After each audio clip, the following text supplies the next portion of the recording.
Rebonjour à tous, je suis ravi de vous retrouver sur cette 7e édition des Chemins de l'innovation. On va parler de vidéos, d'engagement collaborateur, de marque employeur. Donc je suis ravi de vous accueillir, Jérémy, Carole. Je vais vous laisser rapidement vous présenter Canel, qu'on souhaite découvrir. Et puis derrière, on évoquera un projet que vous avez développé au sein d'Engie et on rentrera dans le détail de ce déploiement. Peut-être Carole, si tu peux nous dire quelques mots sur Canel. Oui, bien sûr. Déjà, bonjour à tous. Donc, je suis Carole, la CEO de Canel.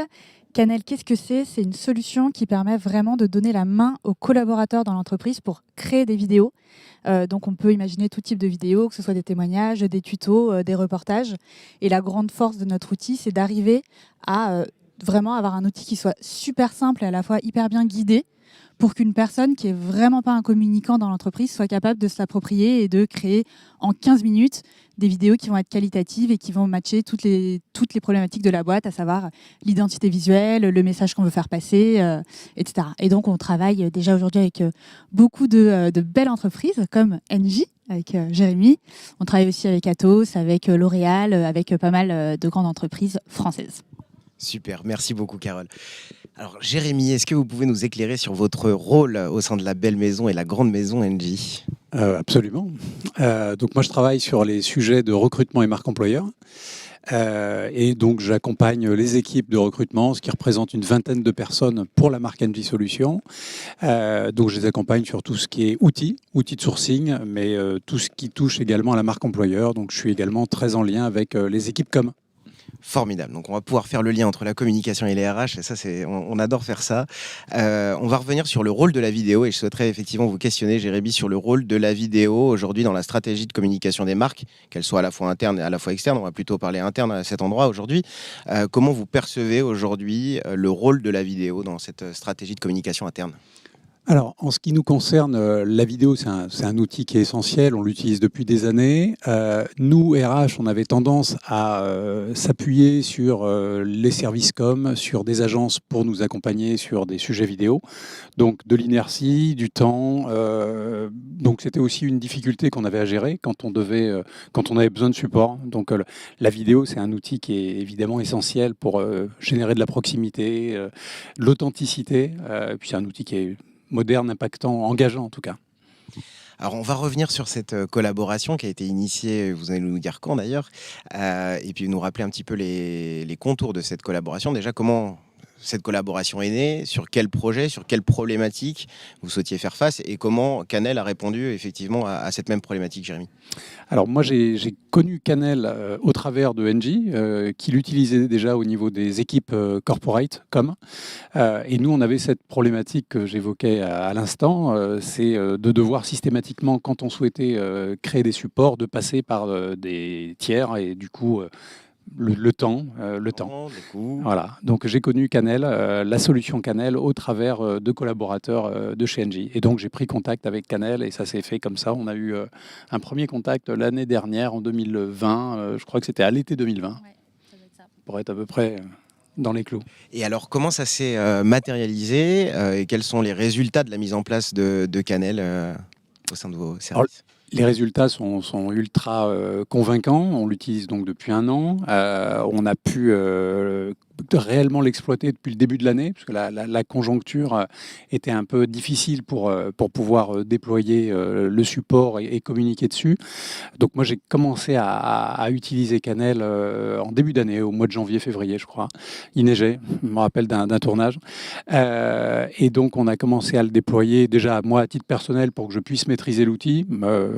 Très facile à maîtriser, ça c'est aussi un des points forts de la solution. Et derrière, on a pu le déployer sur des gros projets lorsqu'on a souhaité mettre un coup de projecteur sur des métiers techniques, donc où il a fallu réaliser de la vidéo de façon assez volumique et surtout d'utiliser la solution, la partager à des collaborateurs, notamment com et RH, pour qu'ils puissent être autonomes dans l'utilisation, donc la mise en place. Vos collaborateurs sont des producteurs de contenu. Alors, il y a des producteurs de contenu, absolument. Et puis, j'ai fait appel, moi, à des collègues RH qui étaient en région, en agence. C'était compliqué encore à l'époque de se déplacer. Donc, il a fallu exploiter la solution, donc à mettre en place un certain nombre de cadres, une charte graphique, typiquement, une charte de l'utilisation de Canel pour qu'on puisse avoir des supports homogènes et avoir voilà, un usage pratique de la solution. Peut-être, Carole, pour revenir sur cette collaboration et également ta vision du rôle de la vidéo dans les stratégies de communication. Alors là, on est plutôt sur le focus interne, mais peut-être tu as des exemples dans l'environnement de communication externe. Si tu peux revenir peut-être sur ce principe-là. Oui, bien sûr. C'est vrai qu'aujourd'hui, mais comme l'a très bien dit Jérémy, la vidéo, c'est devenu en fait le format digital incontournable. Qu'on le veuille ou non, c'est le format qui aujourd'hui engage, et on est un peu dans une guerre du contenu pour faire passer ces messages. Et la vidéo, c'est quand même le format qui l'emporte aujourd'hui, en tout cas. Donc c'est important de l'adopter. Après, il y a une vraie difficulté technique aujourd'hui à faire de la vidéo parce que c'est un métier d'expert avec plein de compétences différentes, de logiciels différents et compliqués. Et nous, on a vraiment voulu se positionner sur cette démocratisation du format et de se dire, on peut le mettre dans les mains de communicants dans l'entreprise, mais on peut aussi le mettre dans les mains, comme ce que tu racontais, de RH en région, voire même, nous, on a d'autres cas clients qui sont intéressants, où, par exemple, on équipe des réseaux chez Colissimo de sales, donc des commerciaux terrain, qui vont pouvoir, en toute autonomie, réaliser des témoignages clients, par exemple, parce que tout a été bien cadré par la direction de l'animation des ventes, avec la charte graphique, des petits scénarios sur mesure où les commerciaux n'ont plus qu'à se dire premier plan, je filme, deuxième question, je filme, et globalement, en 15 minutes, on est capable. Tout est extrêmement processé dans l'outil Canel. Derrière, comment s'opère la diffusion? Est-ce qu'elle s'opère depuis Canel? Il y a un process de validation, j'imagine, à partir du moment où on remonte et on produit les vidéos, on repasse dans un sas de validation. Derrière, comment s'opère la diffusion des contenus? Ouais, très bonne question. Alors effectivement, quand les contenus sont produits, on va pouvoir les remonter directement sur la plateforme web de Canel, et on peut les modérer, c'est-à-dire qu'on peut verrouiller ou non la possibilité pour les utilisateurs terrain de les exploiter tout seuls ou de les faire valider au préalable. Et ensuite, nous, on a vraiment une plateforme qui centralise tous les contenus. Mais après, chaque département, en fonction de est-ce qu'on travaille avec un département sur les problématiques RH, si on a envie de travailler avec des départements de formation qui vont avoir plutôt des problématiques de poster du contenu sur des LMS, etc. En fait, nous, on laisse vraiment libre la diffusion des contenus à l'entreprise parce qu'en général, elle a déjà tout un tas d'outils. On ne va pas concurrencer les réseaux sociaux ou les LMS. On est vraiment l'outil de création, quoi. Si on revient effectivement sur ce programme, quels ont été peut-être les grands objectifs qui étaient assignés à ce programme de diffusion de contenu, Jérémy, et comment vous imaginez la suite de la collaboration avec Canel et peut-être son déploiement de manière encore plus étendue? Donc sur les objectifs, ils sont atteints. Pour nous, c'est... J'aurais pas de KPI à vous communiquer, mais on est Engie, une belle entreprise, on est connu et pour autant on ne connaît pas forcément très bien nos métiers parce qu'on est sur du multimarque. On a une image ingénieur, or on recrute 80% de techniciens.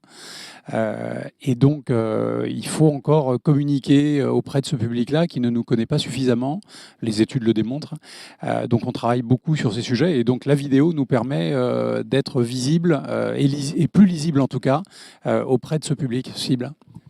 J'ai une question à vous poser. On a, vous savez, dans cet écosystème de la filière de la communication, énormément de TPE, PME principalement. On parle de 90% des entreprises de cette filière.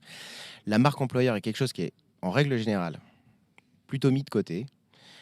Qu'est-ce que vous souhaiteriez leur conseiller? C'est quoi les conseils que vous souhaiteriez apporter à toutes ces entreprises qui finalement ne sont pas aujourd'hui impliquées, embarquées dans cette dimension de marque employeur? Quels seraient les conseils clés?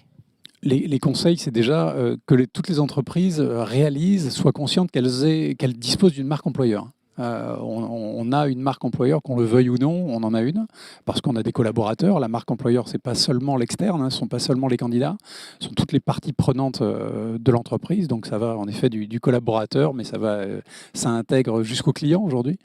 Donc il faut qu'elles aient conscience de ce sujet et qu'il faut s'en emparer avant de ne pas bien la maîtriser. Donc c'est quelque chose qui est assez facile, ça part... Après, tout dépend des volumes de recrutement, tout dépend des enjeux de recrutement qu'on peut avoir. Une entreprise qui ne recrute pas ou qui recrute un collaborateur par an, bon, l'enjeu de la marque employeur, il est minime. Après, voilà, tout va vraiment dépendre des enjeux en termes de recrutement. Mais toute entreprise a une marque employeur. Dès lors qu'elle a une marque, elle a nécessairement une marque employeur. Donc, il faut en avoir conscience. Et il y a des sujets qui sont absolument pas lourds en investissement pour travailler sa marque employeur. Ça aussi, il faut le savoir. Merci beaucoup. Je vois que le temps tourne. Peut-être un dernier mot, Carole. On se pose toujours la question du modèle économique de ce type de solution. Est-ce que tu peux nous éclairer si ça ne te pose pas de problème ? Aucun problème. Donc nous, on a eu un parti pris qui était de se dire que de la même manière qu'on n'allait pas payer à chaque fois qu'on faisait un PowerPoint, on voulait avoir la même démarche et de se dire on ne veut pas payer à chaque fois qu'on fait une vidéo. Tout ça dans l'optique de pouvoir vraiment démocratiser et d'utiliser ce format sans se poser la question, même quand on veut faire un tout petit format vidéo. Donc nous, tout simplement, on va avoir un business model d'abonnement. Donc c'est un système d'abonnement annuel principalement. On va pouvoir faire de la vidéo en illimité et après on va avoir des packs en fonction du nombre de personnes à qui on veut donner la main et en fonction du nombre de fonctionnalités auxquelles on veut avoir accès. Voilà, donc globalement on répond à peu près à tous les besoins en fonction des entreprises qu'on a en face. Super, et je vous remercie encore tous les deux. N'hésitez pas, si vous souhaitez avoir davantage d'informations, à rejoindre le stand Canel dans l'espace à la fois physique et virtuel. Et je vous dis à tout de suite pour la suite du programme de workshop. Merci encore à tous les deux. Merci à toi. Merci beaucoup.